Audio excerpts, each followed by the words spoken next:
A lot of men love to ask, why would you let your woman do that? Why would you let her wear that? Why would you let her act that way? As if people are possessions to be managed. We're not objects to be controlled. There's a thin line between giving respect and enforcing control, and if a man tries to hide a beautiful partner from the world, that's a red flag. You should run. My wife announced she was tired of being controlled and too beautiful to be trapped in this house. Those were her exact words the Tuesday I walked in after work. I hadn't even set my keys down when she exploded in the living room, hands on her hips, delivering a speech she'd clearly practiced. I'm done. You think you own me? You think you can tell me what to do, where to go, who to see? I was genuinely baffled. That morning had been normal. Coffee together, a kiss goodbye, I love you. The same routine we'd kept for 3 years. What are you talking about? I asked, honestly confused. Don't play dumb, she snapped. Every time I go out with my friends you ask 20 questions. Every time I wear something nice you have a comment. I'm tired of being controlled. The irony hit me hard. This was the woman who monitored my every move, checked my phone, and judged every friend I had, yet my asking where she'd been until 2 in the morning was suddenly control. I said calmly I asked because I care. That's what partners do. No, she shouted louder. That's what controlling husbands do. I'm too beautiful to be trapped in this house like some prisoner. There it was, entitlement that had been building for months, fed by social media and influencer talk about deserving better and wasting prime years. You're not trapped, I replied. You go out with your friends twice a week. Her comeback was immediate. I'm young, I'm attractive, I deserve to live without some insecure man breathing down my neck. The insults escalated and the conversation turned ugly fast. She marched to the coffee table, ripped her wedding ring off with theatrical flair and flung it at my feet. It pinged off the hardwood. I'm going out with the girls tonight. Don't even think about stopping me, she announced, clearly expecting me to beg or chase. Instead I laughed. Not a happy laugh, but the kind you make when you finally see how tired a bad joke is, and reached into my pocket for my own ring. You want to talk about control? Here's what true freedom looks like. I dropped my ring into the kitchen bin with the coffee grounds and banana peels. The clatter felt satisfying. Her jaw dropped. This wasn't in her script. There, I said, wiping my hands on my jeans. Now we're both free. You can go out and I'll stop worrying about my wife acting single. She tried to object, stammering, and I cut her off. Exercise your freedom. That's what you said you wanted. I cracked open a beer. She expected tears or anger. Instead, indifference. She muttered she hadn't meant it, that she was drunk. I interrupted that alcohol removes filters. It doesn't manufacture feelings. She demanded one last apology, stormed upstairs, changed into heels, slammed the door and sped away. I finished my beer in the sudden quiet and started acting on what she'd shown me. When someone reveals who they are, believe them the first time. I went to our bedroom and emptied her closet. Designer dresses bought with my card, shoes pricier than many cars, jewelry I'd given for birthdays and anniversaries, all perfectly arranged because she spent half her time arranging her wardrobe.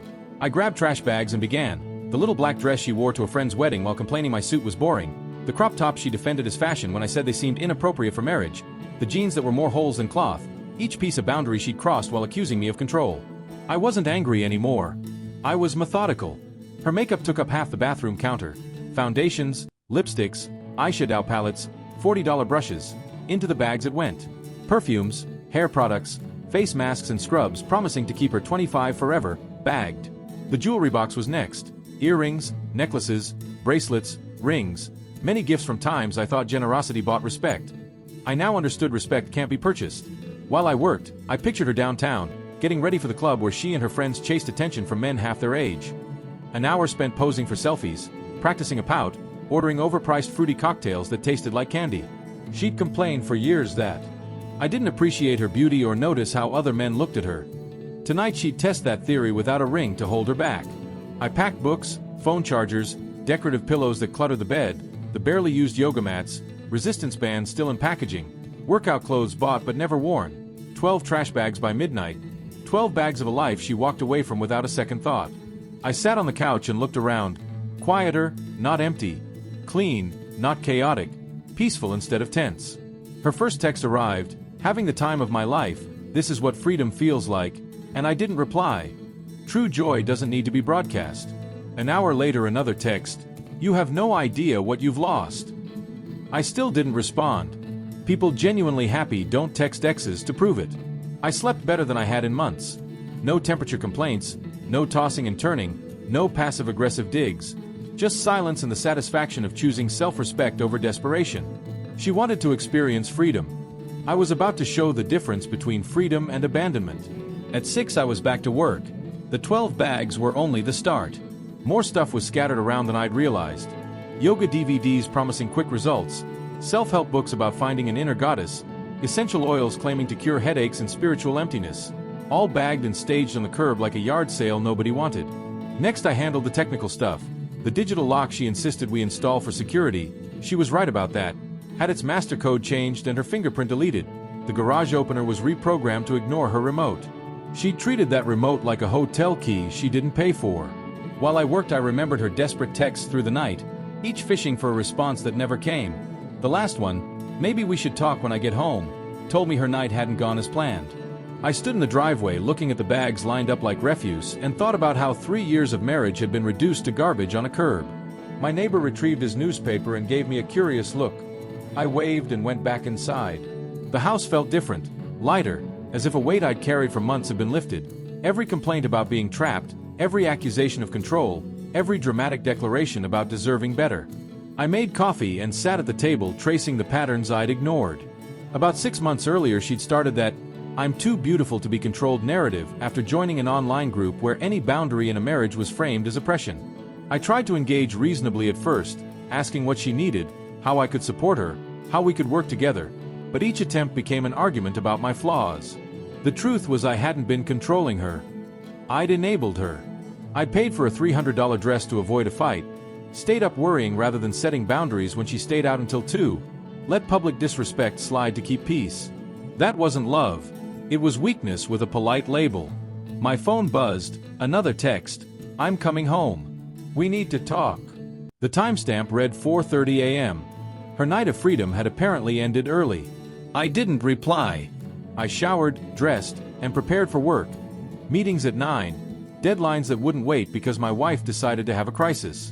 By 7:30 the bags were out, the house secure, my conscience clear. She wanted to test freedom. In 20 minutes, when her Uber dropped her off at a house she could no longer enter, she would learn freedom has consequences. Best of all, I wouldn't be there to watch her realize it. I'd be at work tending to responsibilities like an adult. Halfway through my morning routine my phone lit up with frantic messages. "What did you do? Why are my clothes on the street? Answer your phone." I ignored them and finished my coffee. 20 minutes later, backing out of the garage, I saw her. Standing on the sidewalk in last night's club dress and heels, hair a mess, makeup running, staring at the trash bags like a ghost. But the scene had another twist. A homeless man had apparently found her designer wardrobe first and was sitting cross-legged on the neighbor's lawn wearing her oversized sweater, casually rifling through another bag like it was Christmas morning. She locked eyes with him just as I pulled into the street and stumbled over in those ridiculous heels. Still drunk from a night that hadn't gone the way she'd hoped. "Hey, Itchy, why?" she screamed at the man. "Those are my clothes." The homeless guy looked up, baffled, and pointed to the bags. "Lady, this stuff was on the curb. That means it's trash." "It's not trash, it's mine," she cried. "Then why was it in garbage bags on the street?" Even he understood basic logic she couldn't grasp. She gestured wildly, trying to explain. "But how do you tell someone your husband put your things on the curb without admitting he no longer wanted you in his house?" I parked across the street, rolled down my window, curious to see how this would unfold, and she gave up arguing with the homeless man and stumbled toward our front door, fishing in her purse for keys she wouldn't need anymore. I watched her press her thumb to the digital lock panel, waiting for the green light that would never appear. Nothing. She tried again. Still nothing. Then she typed the 2-year-old code we've always used. The panel flashed red and beeped in judgment. That's when real panic began. She ran to the garage, yanked the remote from her purse and jabbed the button like it was broken, but the door stayed stubbornly shut. "What the hell?" she shouted to no one in particular. She tried the fingerprint reader harder, as if force could trick technology, and when that failed she pounded on the door with her fists. "Open this door! This is my house too!" The neighbors were starting to notice. Mrs. Patterson from next door came out to get her newspaper and stared openly at the spectacle. The guy walking. The man walking his dog slowed and stared as the scene unfolded, and in that moment my wife, who'd spent the previous night bragging about how beautiful and irresistible she was, looked exactly like what she'd become, a drunk woman, locked out of her own home and yelling at a door that refused to open. She turned, saw me sitting in my car, and relief washed over her face. She stumbled over on one heel, breathless. "Thank God you're here," she panted against my window, the scent of alcohol and panic heavy on her. "Something's wrong with the locks. I can't get in." I didn't raise my voice. "There's nothing wrong with the locks," I said. "They're doing exactly what I set them to do." It took her a beat to absorb that. "What do you mean?" she asked, confusion giving way to fear. "You asked for freedom," I told her. "Congratulations. You've got it." I reminded her whose name was on the mortgage, whose credit secured the loan, whose paycheck covered the payments. The house was tied to me, she'd only lived in it. Her mouth opened and closed like a fish trying to breathe. On the neighbor's lawn the homeless man still sat, now in her designer jacket, tearing into a protein bar from her gym bag, which somehow made the moment feel both tragic and absurd. "You can't do this," she whispered. "I'm not doing anything," I replied. "You threw your wedding ring on the floor and declared the marriage over in front of witnesses. I took you at your word." She finally managed, "I was angry," then backtracked with, "I didn't mean it." I told her she did mean it. Alcohol might blur the lines, but it doesn't invent emotions. She leaned close and I could see mascara streaks down her face from last night's makeup meant to attract attention that evidently never arrived. "Okay, I was horrible," she begged. "We can fix this. Counseling, whatever. We can work it out." I shook my head. There was no "we" left. She'd ended that when she threw the ring and shouted she was done. She grabbed the window frame, clutching at any argument. "What about our vows? For better or worse?" The audacity stunned me. She who had just announced to a curb full of strangers that our marriage was over, now invoking promises. I asked where she planned to go. She tried the victim route, voice shrinking. I suggested she call the friends who'd egged her on. Predictably, they were busy. She flinched when I pointed out that the men she thought would flock to her apparently had other plans.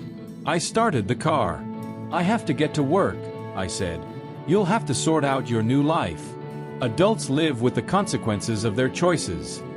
She insisted we were still married, so I reached into my jacket, passed a manila envelope through the window and said, "Actually, the papers were filed this morning." Her hands trembled as she read. The legal reality of a public, witnessed abandonment hit her like cold water. "You already filed?" she whispered, incredulous. I told her that throwing a ring and storming out in front of neighbors makes a clear case of abandonment, and my lawyer acted on it. She tried to argue, but I cut in. She'd done the work for me, declared the marriage over in plain sight, and my lawyer called it the simplest file he'd seen in years. I raised the window and drove off, watching in my rear view as she stood in the street clutching divorce papers while the homeless man waved at me in her expensive sweater. At least someone had a good morning. 3 weeks later, everything changed. The divorce moved faster than expected when the court record showed a spouse publicly ending the marriage and abandoning the home. She cycled predictably through stages, a few days of crying voicemails, followed by bargaining and promises of change, then threats about taking half my assets and ruining me. Threats only matter if the threatened person still cares. I'd stopped caring the moment she pitched that ring. My attorney handled the settlement efficiently. She received what the law required and nothing more. The house stayed with me because my name was on the mortgage and she had legally walked away. She took her car, some personal items, and a fair share of the savings, and that was the end. Watching her scramble for a place to live had a grim satisfaction to it. The cheerleading friends who pushed her to claim freedom suddenly found themselves with very full calendars when concrete help was needed. She moved in with her sister, who phoned me twice to complain. I listened politely and hung up. Work felt lighter afterward. I remembered what it was like to leave the office without dreading the mood at home. I started accepting invitations I'd declined for months because she disapproved of my buddies, and the company of men who respected themselves reminded me who I was. The sweetest change was the silence. No constant complaints about feeling trapped, no daily lectures about what I did wrong, no dramatic pronouncements about deserving better, just peace. About a month after the divorce was final, she came to my office, polished and practiced, with a rehearsed apology about being scared of commitment and wanting to make things right. I listened. When she finished, I leaned back and said I appreciated the apology, but it was 6 months too late. I'd moved on. I'd learned self-respect and I wasn't interested in retaking that class. She stared like I'd spoken a foreign language. In her head, she was still the prize men competed for, so the notion that someone would walk away for good didn't compute. "You're seeing someone else," she said, as if accusing me. "None of your business," I answered. Though for the record I was seeing a woman who valued what she had instead of endlessly cataloging what she thought she deserved. The expression on her face was priceless. She'd expected me to beg or wait. Instead she left realizing some bridges can't be rebuilt. 6 months later I bumped into her at Target. She tried to duck into another aisle when she spotted me, but it was too late. "Hey," she mumbled. "Hey," I said, polite but distant. She asked how I was. I said, "Great. Really great." She looked tired, not just worn, but the kind of deep exhaustion that comes from recognizing irreversible mistakes. Her companion looked like life had beaten him down. When he asked, "Who was that?" she shrugged. "Nobody important." At that point it was true. To her I wasn't important anymore, and more importantly, she wasn't important to me. That, I realized, is what real freedom looks like. Not the ability to act without consequence, but the liberty that comes from choosing self-respect over desperation, boundaries over enabling, and truth over comfortable lies. She wanted to find out what life felt like without a man who loved her. I gave her that lesson, and now we both knew the outcome. Our story ends here. If you've watched this far, consider subscribing to the channel. It helps us a lot. I've queued 2 more stories I think you'll enjoy. Click one and I'll see you in the next video. See you soon.